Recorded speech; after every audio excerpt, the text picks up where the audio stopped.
Wow, c'est impressionnant.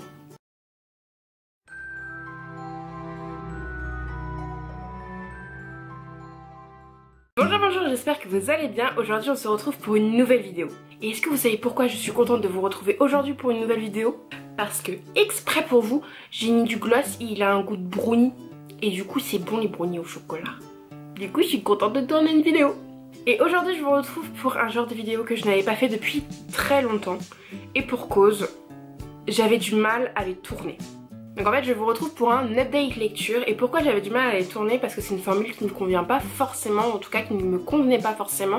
J'ai essayé à plusieurs reprises de changer un peu, de faire par mois ou même un livre par un livre. Mais je me rendais compte que du coup je vous donnais quasiment jamais mon avis sur les livres. Parce que un livre par un livre je faisais pas plus de vidéos pour autant. Et au final je vous présente des livres dans des books au long des tags, tout ça. Mais au final vous n'avez pas souvent des avis. Donc je reviens à l'update lecture classique, update lecture, avis lecture, je ne sais pas encore comment je vais intituler cette vidéo ou encore mes dernières lectures, celui-là je l'aime bien. Mais en tout cas je vais vous présenter 4 de mes dernières lectures. Aujourd'hui on va parler science-fiction young adult, on va parler contemporain et on va parler témoignages. À savoir que ces 4 lectures, et ça c'est un petit spoil, ont été vraiment très bonnes. On va commencer avec une excellente lecture parmi ces bonnes lectures, qui n'est autre que Everlasting, écrit par Juliette Pearce et publié aux éditions Inception. D'ailleurs je tiens à remercier la maison d'édition pour l'envoi de ce livre car je l'avais demandé il y a quelques mois. Ils ont été patients parce que j'ai mis longtemps à lire, mais c'est fait et j'ai adoré ma lecture. En fait j'ai une relation particulière avec ce livre puisqu'en fait c'est un récit que j'ai commencé sur Wattpad qui me plaisait énormément. Et moi sur Wattpad je suis quelqu'un qui lit très lentement. Et un jour sur un compte Instagram, je ne saurais plus dire lequel maintenant, j'ai vu ce livre en photo et j'étais là, Everlasting, Everlasting.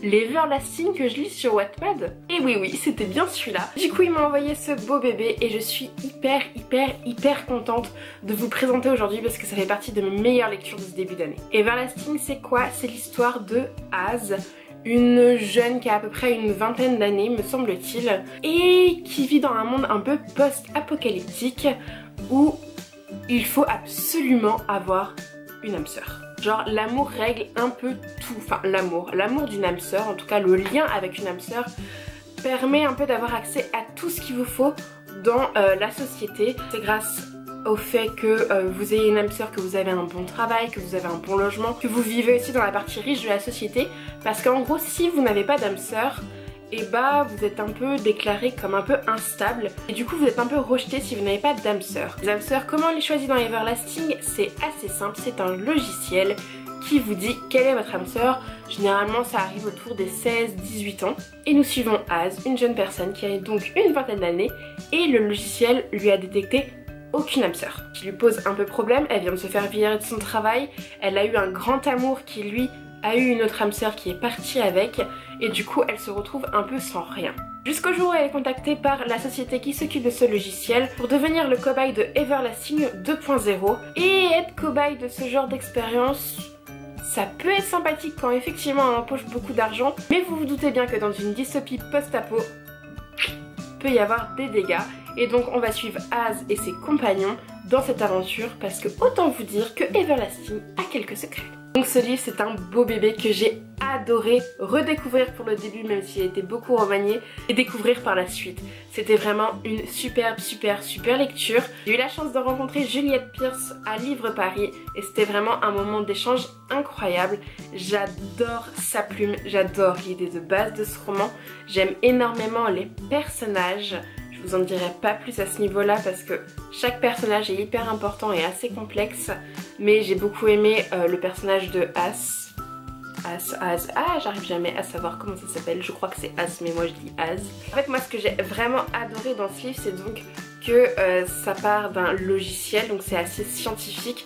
Mais ça appelle aussi à des connaissances de médecine. Et j'adore quand les science-fiction sont basées sur la science et sur la médecine et que c'est aussi bien fait, aussi bien riche, aussi bien construit.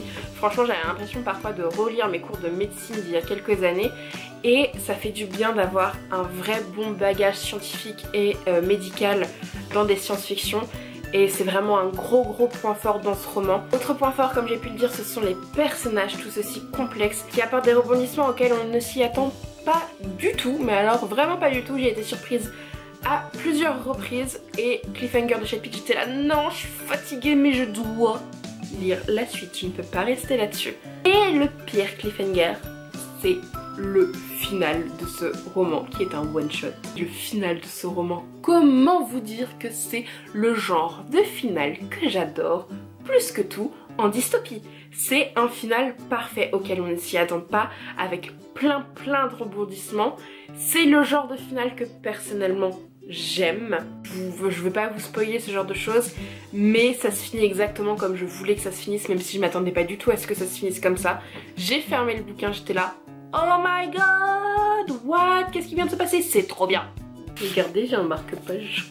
Ça parle hamster, ça parle complot, ça parle relations entre humains, ça parle un peu de folie, ça parle de gros rebondissements, de course-poursuite, un peu de société secrète. Sans trop vous spoiler, je vous donne juste ces petits mots-clés et allez découvrir par vous-même Everlasting de Juliette Pierce, publié aux éditions Inceptio, qui est une jeune maison d'édition qui publie plutôt des choses assez intéressantes que je vous conseille de suivre sur Instagram parce qu'ils font des choses vraiment pas mal. Deuxième lecture de cette date lecture, c'est un témoignage, un genre littéraire que je lis très rarement. Je pense que le dernier, le seul que j'ai lu, ça doit être Patient de Grand Corps Malade, qui a été un coup de cœur intersidérable, qui fait partie de mes livres préférés. Et je dois avouer que ce livre-ci m'a fait penser en quelque sorte aussi à Patient de Grand Corps Malade. Et je vous présente donc Le Lambeau de Philippe Lançon, publié dans la collection blanche de chez Gallimard. Ce livre, je l'ai lu pour les cours puisque je devais faire une sorte de dossier de presse dessus. En fait, on avait une liste d'œuvres et celui-ci était dedans. Et c'est vrai qu'il me tentait, mais j'avais pas forcément l'intention de le lire tout de suite. Mais c'est le seul livre qui était dans nos bibliothèques puisqu'il appartient à ma colocataire. Et du coup je suis partie dans la solution de facilité, celui-ci. Ce livre, je sais pas si vous en avez entendu parler, mais il a fait beaucoup de bruit. Pourquoi? Parce que Le Lambeau, c'est l'histoire de son auteur, Philippe Lançon. Et Philippe Lançon, c'est qui? C'est un journaliste de Charlie Hebdo qui a connu les attentats et qui a été rescapé. Oui, je confirme tout de suite, c'est un livre assez dur.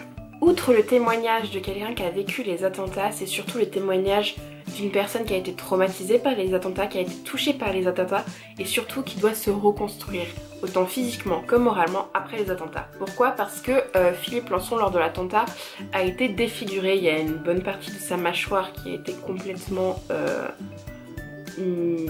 en miettes, qui a été un lambeau. Je suis vraiment pendant les quasiment 3/4 du roman sa reconstruction après l'attentat, où il passe de rééducation en rééducation, on a toutes ces étapes d'opération.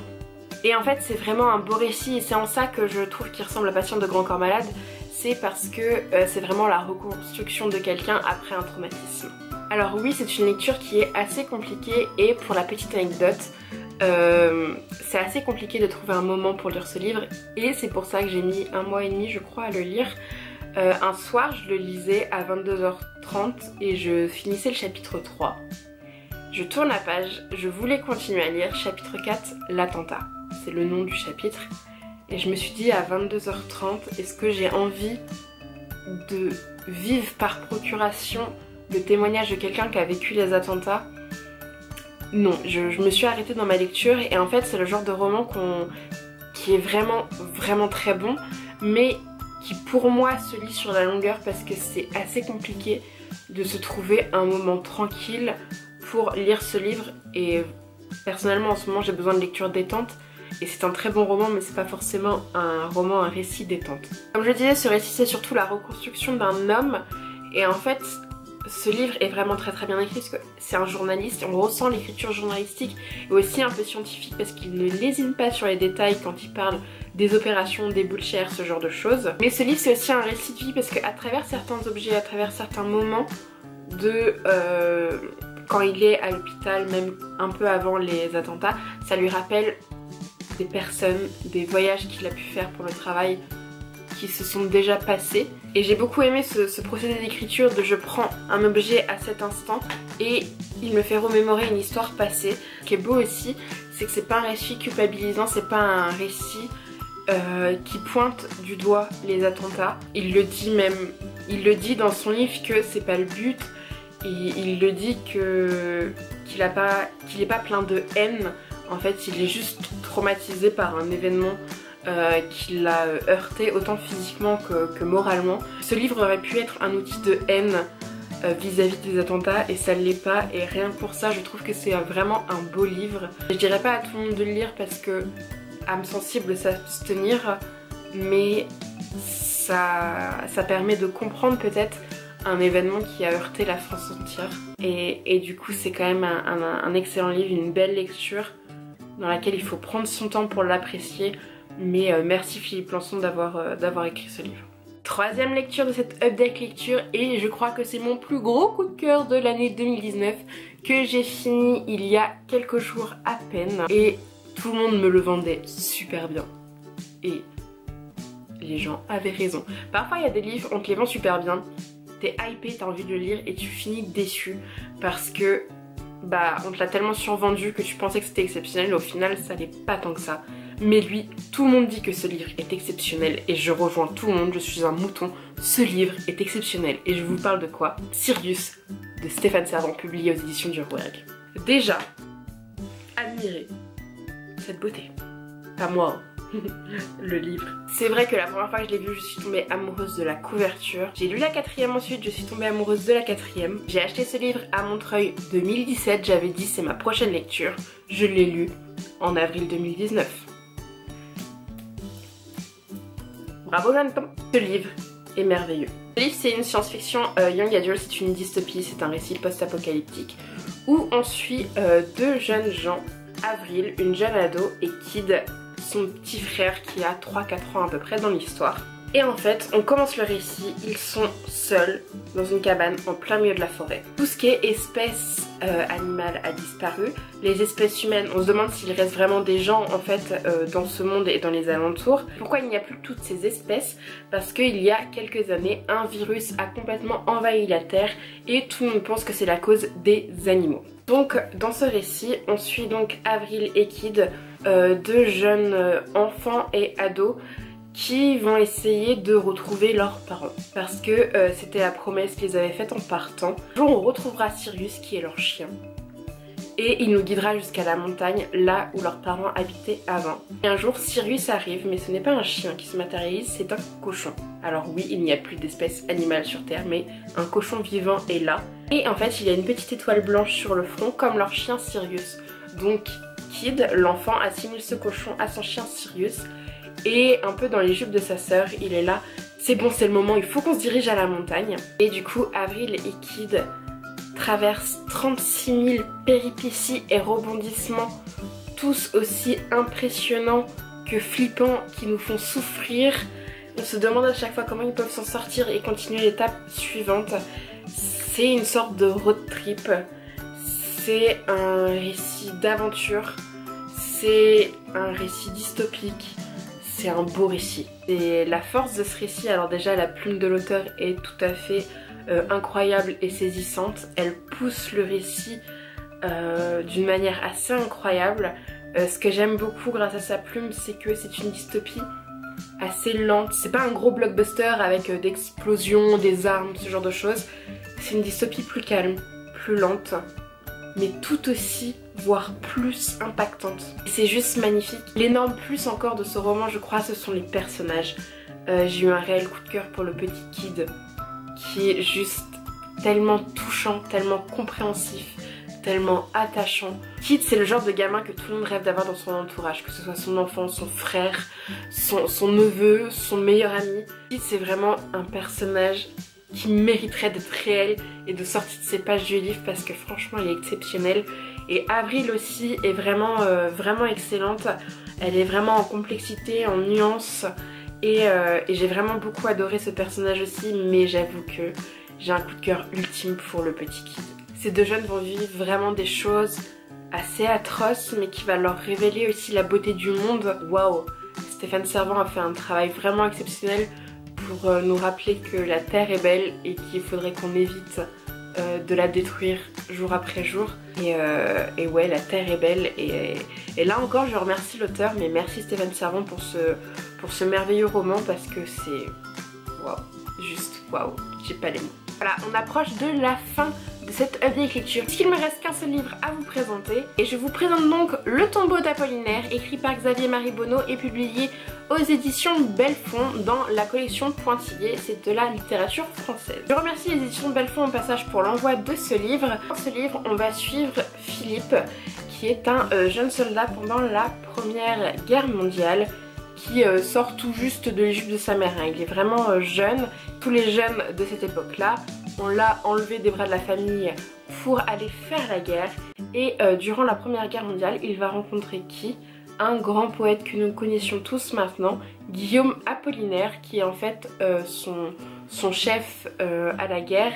Et en fait, pendant ce récit, on va suivre la relation entre Philippe et Guillaume, puisque Guillaume, on le sait tous, est un grand poète, et en fait Philippe est un peintre et dessinateur à ses heures perdues. Et en fait, on va suivre leur relation pendant la guerre, l'amitié qui naît et qui se tisse entre eux, ce lien d'artistes qui les réunit pendant un moment aussi horrible que la Première Guerre mondiale. On les voit pendant leur moment de pause dans les tranchées, où chacun découvre l'art de l'autre. Ça, c'est un peu la première partie du roman. Dans la deuxième partie du roman, on les suit après la guerre, ou en tout cas la guerre sévit encore, mais eux ils ne peuvent plus la faire puisqu'ils ont été blessés. Et ils se retrouvent tous les deux dans les rues de Paris, le Paris des années 10, où tous les artistes vont se réunir au Café de Flore, ce genre d'endroit devenu mythique maintenant pour les artistes parisiens. Et on va suivre leur évolution, leur reconstruction après la guerre, et aussi leur évolution puisque Guillaume va aider Philippe à être consacré en fait dans le monde artistique parisien. Et donc c'est vraiment une belle histoire d'amitié entre deux hommes. Je ne vais pas vous cacher, le début de cette lecture a été un peu laborieux. Et pour cause, je pense que j'ai tout simplement commencé ce livre à un mauvais moment. Je pense que j'avais pas spécialement envie de le lire à ce moment-là. Donc le premier tiers a été assez long, très beau, j'aimais ce que je lisais, mais c'était long, je n'arrivais pas à avancer. C'était pas forcément vers ce récit-là que j'avais envie de me tourner quand j'avais envie d'un moment de lecture. Du coup, avant les vacances de Noël, je l'ai mis en pause parce que j'avais pas envie de prendre un grand format avec moi pour les vacances. Et la pause a duré un peu plus longtemps que prévu puisqu'elle a duré presque 3 mois je crois. Et au bout d'un moment je me suis dit ah ça m'énerve de l'avoir en cours ce livre, j'ai envie de le finir. Et dès que je l'ai repris, j'étais à fond dans ma lecture. Je l'ai repris vraiment au bon moment. Je ne saurais pas dire ce qu'il y avait entre la période où je l'ai commencé, où c'était un peu laborieux, et la période où je l'ai repris et j'ai adoré ma lecture.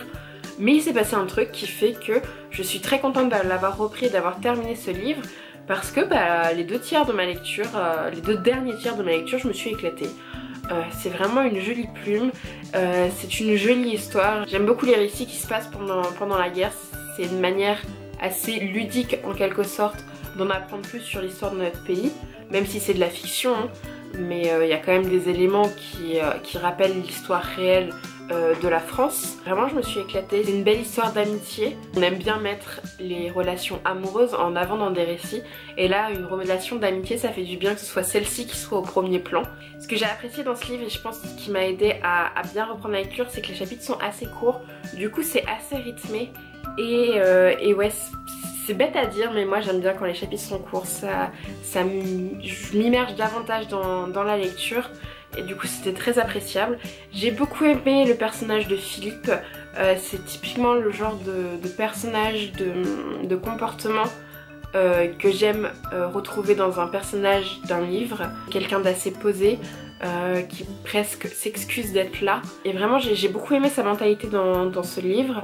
J'ai beaucoup aimé le personnage de Guillaume Apollinaire, ou en tout cas l'image qu'il renvoie, puisque quand on lit le titre et quand on sait de quoi parle le roman, on peut se dire que c'est une éloge à Guillaume Apollinaire, et l'auteur n'hésite pas à dépeindre un peu son portrait en quelque sorte. Il fait de lui quelqu'un de très apprécié, mais en même temps par derrière il est assez critiqué puisqu'il aime bien avoir sa cour autour de lui, et ça m'a fait assez rire et j'ai trouvé ça plutôt sympathique en fait.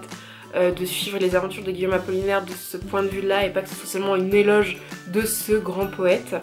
Et du coup ouais, j'ai apprécié ma lecture. Et voilà, cette Date lecture est maintenant terminée. Dites-moi en commentaire si vous êtes content de revoir ce genre de vidéo sur ma chaîne, savoir si vous aimeriez que j'en refasse tout ça. Dites-moi aussi si vous avez lu ces livres ou si je vous ai donné envie d'en lire certains, voire tous. Si je vous ai donné envie de tous les lire, moi je suis contente hein. Si vous voulez me retrouver sur mes autres réseaux sociaux, tous les liens sont en barre d'infos. Et sur ce, je vous fais plein de bisous et je vous dis à la semaine prochaine pour une nouvelle vidéo.